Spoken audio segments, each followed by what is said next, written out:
about a smile from me, huh? A smile? Yeah. I'm offering to help you. Least you could do is give me a smile. Crucially, he makes contact with the map that Captain Marvel is holding, pulls it down, and says something that might be interpreted as a threat. How about a smile for me? This guy is not a particularly nice guy, and crucially here, he has invaded Captain Marvel's space. So Legal Eagle is the definition of slop, trash, legal analysis, which is actually just entertainment masquerading as legal analysis. And honestly, we covered him in a previous video before on this channel, but this is somebody that I should have been breaking down a very long time ago because he's an absolute idiot in every possible way, and it is intentionally so because what he's trying to do is just feed a left-wing audience what he wants to believe. Now, of course, this is all hidden behind the credentialism of Legal Eagle being an actual attorney at law, but make no mistake about it, he has no relevant experience in almost any of the videos that he's breaking down because the man is an entertainment lawyer. The man does contracts. It's like my wife, who works in commercial real estate, all of a sudden trying to tell you about some niche international law something, and using, of course, her legal degree as analysis or as credibility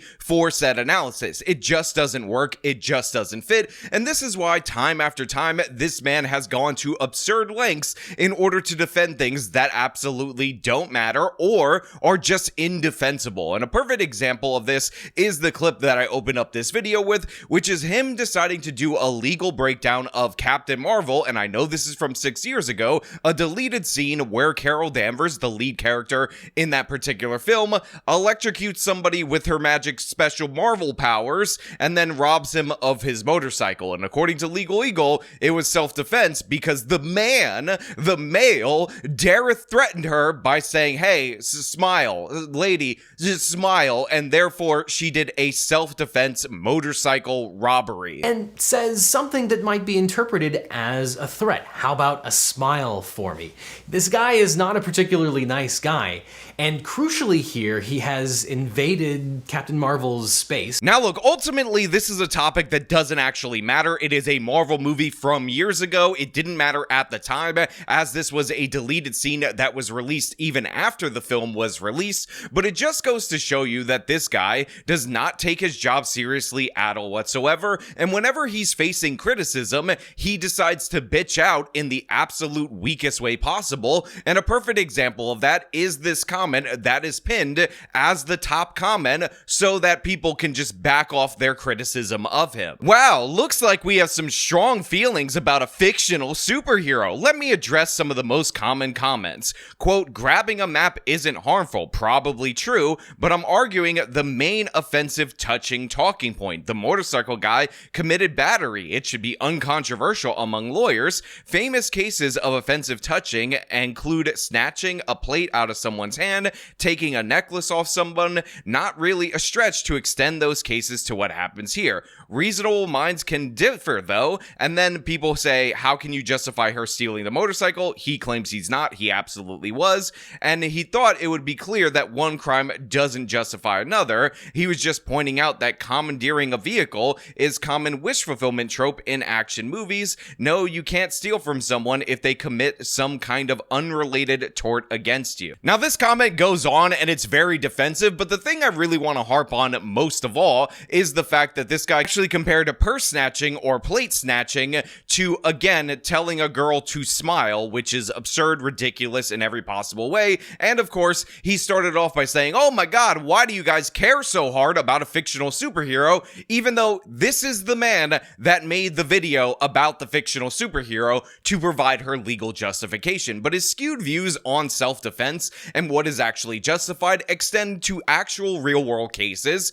And again, unlike on this channel where I'm not an attorney and I think that the case is going to go away my audience doesn't like the Ahmaud Arbery case where I told you that these guys would be convicted of felony murder for day one, Legal Eagle drops all sorts of ambiguities when the situation goes against his narrative and his agenda. And a perfect example of this is his breakdown of the Kyle Rittenhouse case, where he makes so many absurd, ridiculous points that we just have to break it down so you can understand that the man is pure slop through and through. But before we get into that, I want to thank everybody who supports this channel via actualjusticewarrior.com/join.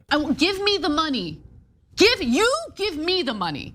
Okay. So looking back on this particular video from Legal Eagle, I realized a number of things. First and foremost, the man's an idiot, which I guess I already knew based on the Renee Good/Daniel Pretti video that I did analysis of a little bit earlier. But in addition to that, I actually left a comment under this video because it was one of the worst bits of legal analysis I've ever seen in my entire life. And the reason for that is because this is activism masquerading as legal analysis. This man actually said that Kyle Rittenhouse's team may have made a blunder, or some people out there thought that Kyle Rittenhouse's team made a blunder when Kyle Rittenhouse's defense team acknowledged that Kyle Rittenhouse shot the 3 individuals that he was accused of shooting. Many people thought that when Kyle Rittenhouse admitted on the stand that he intentionally used deadly force on Rosenbaum and Huber, that was a huge tactical blunder. No, absolutely not. Ridiculous in every possible way. Can you imagine if you were an actual defense attorney and you had a client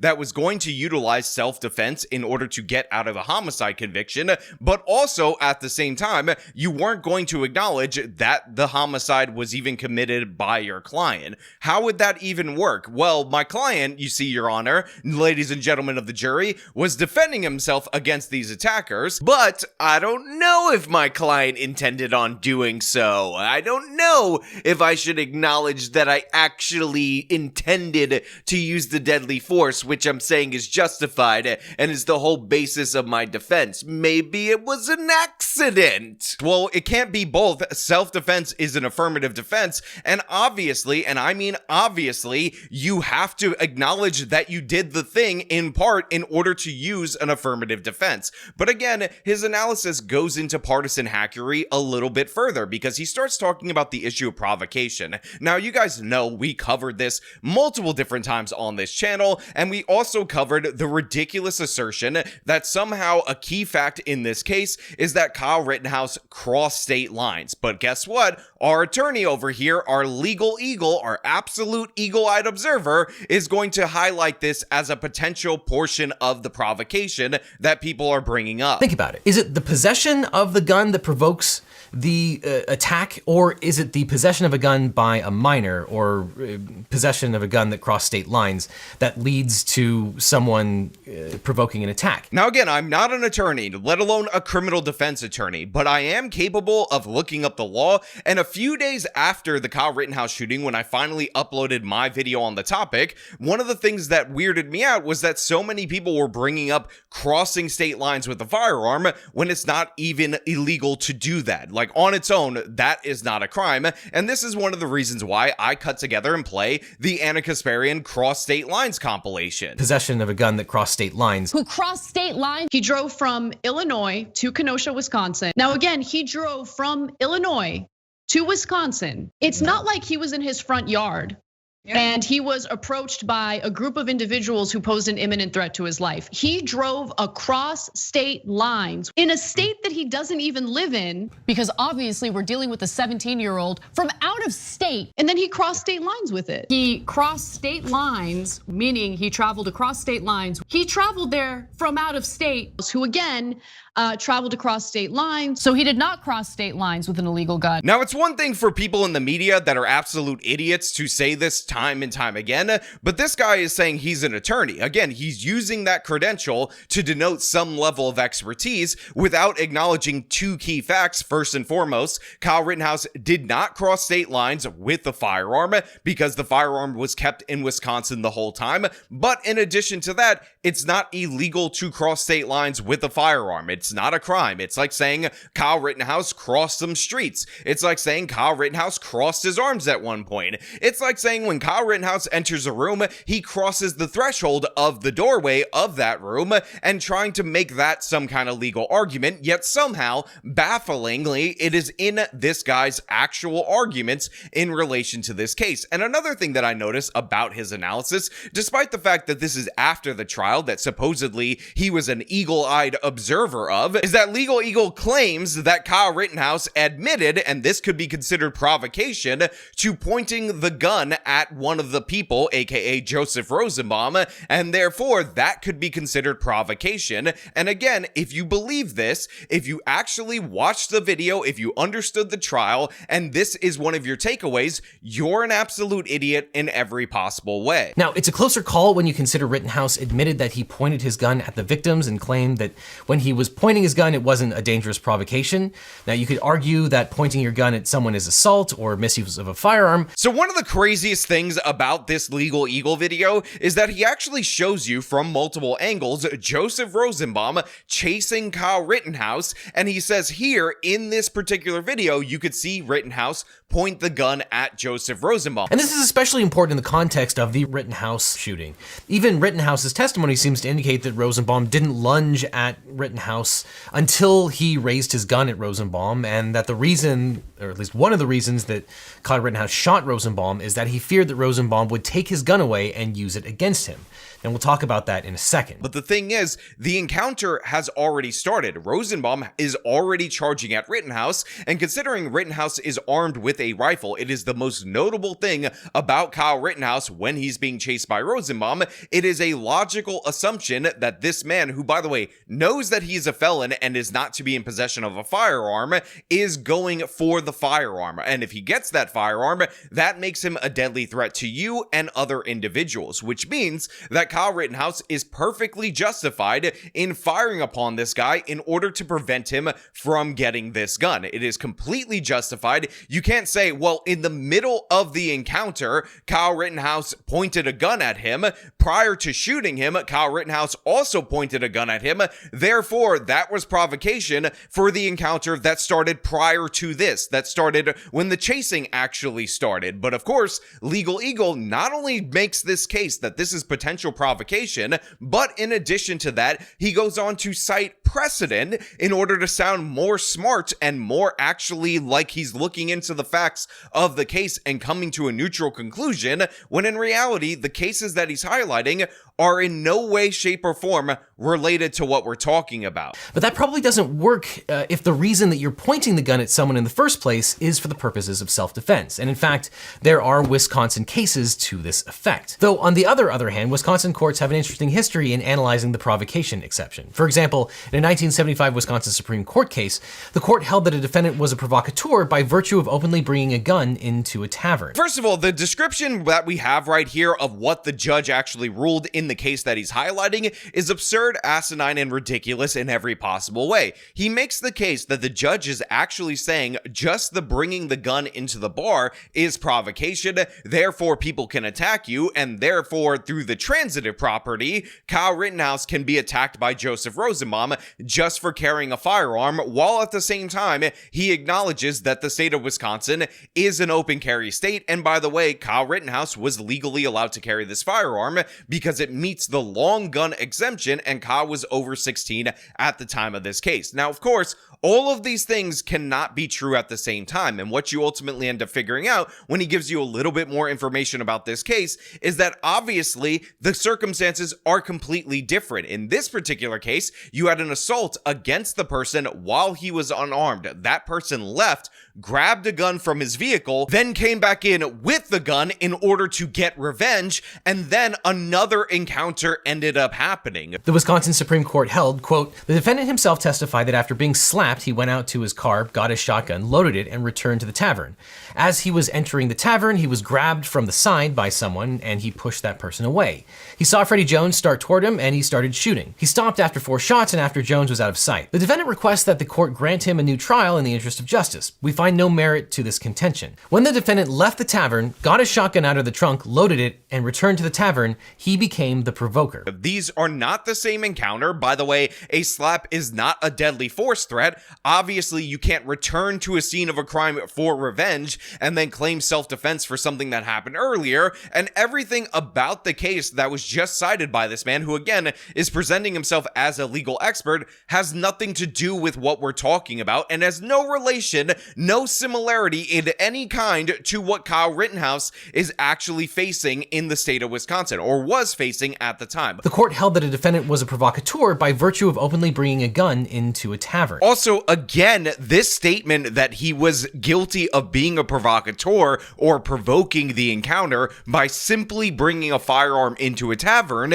is ridiculous. It's not true. It's absurd. Again, as he read later on, it's all about bringing a gun again into a new encounter after he was slapped, which is a separate instance. This is commentary about the self-defense window being absolutely closed at this point. It's not about him having a gun on him in the first place. It's about him leaving, retrieving a firearm, and engaging in a new altercation. All of the key facts are different. This is more similar to that case that people dragged out post the Trayvon Martin case, where they said, oh, a black woman tried to use stand your ground, and she ended up going to jail and was convicted for 20 years because they said she wasn't allowed to use her gun to defend herself. And by the way, she just fired a warning shot. However, when you looked at the details of that case, it was very similar to this case. She ended up getting into a dispute with the father of her children. She left, went to her car, came back, re-engaged, and then fired a shot, which by the way was not a warning shot. It was at him. It just happened to miss. And that's why she was convicted in that case and not protected under the no duty to retreat, because she did in fact retreat in that scenario. That is a more like case to the one that was cited by Legal Eagle, and the other case that he brings up, which is somebody unlawfully pointing a gun at somebody else and then that person lunging for the gun and then getting shot and that being murder. Additionally, there's an 1883 Wisconsin Supreme Court case that says, quote, if one points a loaded gun at another and the other grapples with him to prevent the shooting and is shot, it is murder. Also, again, not at all related to this, because Joseph Rosenbaum was clearly the aggressor. And Legal Eagle actually makes the crazy case that all of the people that were shot by Rittenhouse, including Rosenbaum, could have made a case for self-defense. If Rosenbaum or Huber or Grosskreutz had killed Kyle Rittenhouse, they might have been justified in using self-defense under the law. Again, reasonable minds might differ on this, but any system that incentivizes rule by the last person standing, that is, killing the only person who might dispute your claim of self-defense, that seems, well, suboptimal. When again, that's just absurd in every possible way. Kyle Rittenhouse was running away from Joseph Rosenbaum. By the way, in the state of Wisconsin, there is no duty to retreat. That's not a thing, unless of course you provoke the encounter with illegal actions, but then you have to give a clear indication that you're disengaging. So even if there was a duty to retreat, Kyle Rittenhouse would have been completely covered. But in no way, shape, or form can you decide that you're going to start chasing somebody down in order to take their firearm with, by the way, no provocation to indicate that that's acceptable behavior, and then claim self-defense. Any assertion that Joseph Rosenbaum could have argued self-defense had he survived is an absolute lie. And another lie that is told to us repeatedly by Legal Eagle is this idea that Joseph Rosenbaum was shot in the back by Kyle Rittenhouse, which he emphasizes over and over. Kyle Rittenhouse turns around and stops as he gets to some parked cars and shoots the unarmed Rosenbaum 4 times in quick succession, once in the back. After all, in the first incident, Rosenbaum, an unarmed man, threw a bag of clothes at Rittenhouse, which didn't land anywhere near Rittenhouse, after which Rittenhouse points his gun at him, and then Rosenbaum moves at Rittenhouse, or apparently towards the gun, and Rittenhouse shoots him 4 times, once in the back. So to be clear, this is not true. This is something that we've gone over at trial, but I will explain it to you guys out there in the audience, because there were about 4 shots fired at Joseph Rosenbaum as he was charging Kyle Rittenhouse. However, after the first few shots ended up connecting, Rosenbaum ended up stumbling over to the point where he was essentially like in a spear position, and then a bullet, which again was fired while he was charging at Rittenhouse, ended up hitting the top of his shoulder right here, and then the bullet traveled down the length of his back. This is not in any way, shape, or form the same thing as being shot in the back. It's essentially like if I grab this skeleton and you see that you're upright at first, but then as you're charging, you end up going forward, and again, the bullet enters through right here, the shoulder blade, and and then it goes down like that. That is not the same thing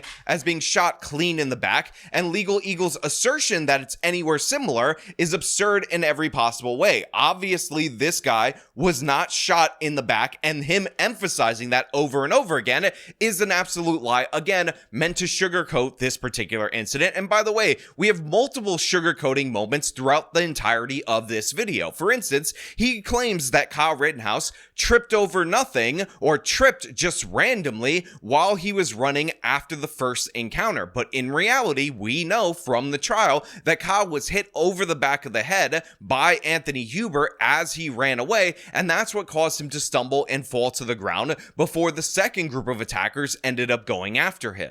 Rittenhouse trips, falls to the ground. Again, these are all lies after the fact. These are all lies after we ended up seeing the results of the trial, after we saw all the testimony, where all of this was made abundantly clear. And one of the things that I found extra amazing about this particular analysis is that Legal Eagle, because he's just repeating left-wing talking points, ends up concluding with this particular statement related to Kyle Rittenhouse.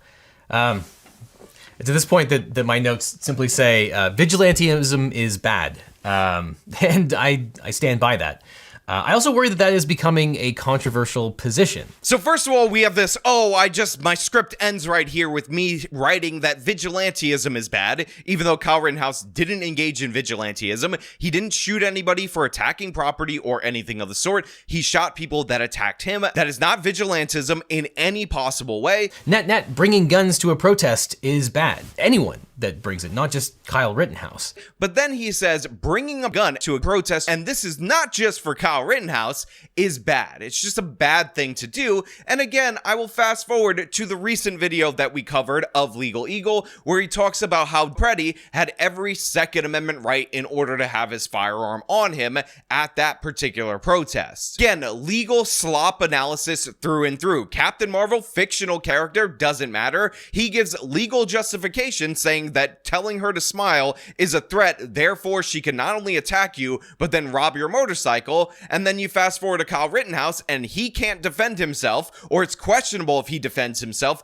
against a guy who's chasing him and going for his firearm. Joseph Rosenbaum magically has the ability of self-defense to pursue somebody who's not threatening him, try to disarm him, despite the fact that, by the way, Rosenbaum, convicted felon, by the way, serious sex crimes against minors is what he was convicted of, knows he can't possess a firearm. That's honestly possibly self-defense, but one thing that we know for sure, absolutely, is that you definitely never bring a gun to a protest. That is always bad in every scenario that you could possibly imagine. But Daniel Pretti, oh no, he has a Second Amendment right to bring a gun to a protest, which, by the way, is technically true. You do have a right to carry a gun, especially if it's legal to do so at a protest. Your First Amendment activity is not nerfed by you using your Second Amendment activity at the same time. But the thing is, this man has no consistency. It is clear and obvious that if you're on the left espousing left-wing values, you have immunity, according to our entertainment lawyer over here. But if you're on the right and you're clearly and obviously in the most defensible self-defense case ever imagined, then you're kind of guilty and it's kind of your fault. And I'm even going to bring up crossing state lines in my fraudulent legal analysis. It's embarrassing. It's ridiculous. And by the way, this guy's whole channel is full of legal slop where he talks about how this case is going to get Trump and all sorts of other things that I haven't even touched upon. And if you're interested in me breaking that down, let me know down in the comments below. Now, as per usual, if you like this video, then show them by leaving a like, subscribe for more content, follow me on all my social media so you can support me via the support links in the description of this video. This has been me talking about the absolute farce that Legal Eagle's analysis actually is. Till next time.